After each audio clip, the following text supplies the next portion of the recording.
महाराष्ट्राच्या गोंदिया जिल्ह्यातील घनदाट जंगल आणि नैसर्गिक डोंगररांगा यांच्या कुशीत वसलेल्या मांडोबाई देवस्थानात या वर्षी रामनवमीच्या पावन पर्वावर भव्य सामूहिक विवाह सोहळा पार पडला। बघेडा टेढा येथे आयोजित या सोहळ्यात 191 नवदाम्पत्यांनी मांडोदेवीच्या आशीर्वादाने वैवाहिक जीवनाची सुरुवात केली। हजारो भक्तांच्या उपस्थितीत हा कार्यक्रम अत्यंत उत्साहात पार पडला।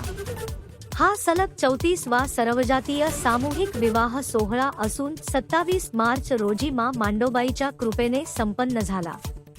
नवदाम्पत्यांना आशीर्वाद देण्यासाठी राज्याचे वित्त, नियोजन, कृषी, मदत व पुनर्वसन आणि कायदा न्याय विभागाचे राज्यमंत्री आशिष जायस्वाल कुटुंबासह उपस्थित होते। तसेच देवस्थानाचे अध्यक्ष व गोंदिया विधानसभा क्षेत्राचे आमदार विनोद अग्रवाल, आमगावचे आमदार संजय पुराम, माजी आमदार सहेसराम कोरोटे, जिल्हा परिषद अध्यक्ष लायकराम भेंडारकर, गोंदिया सभापती मुनेश रहांगडाले आणि अनेक मान्यवर उपस्थित होते। प्रतिवर्षी येथे आरोग्य शिबिर, मार्गदर्शन शिबिरे आणि नियमित विवाह सुविधा उपलब्ध केल्या जातात।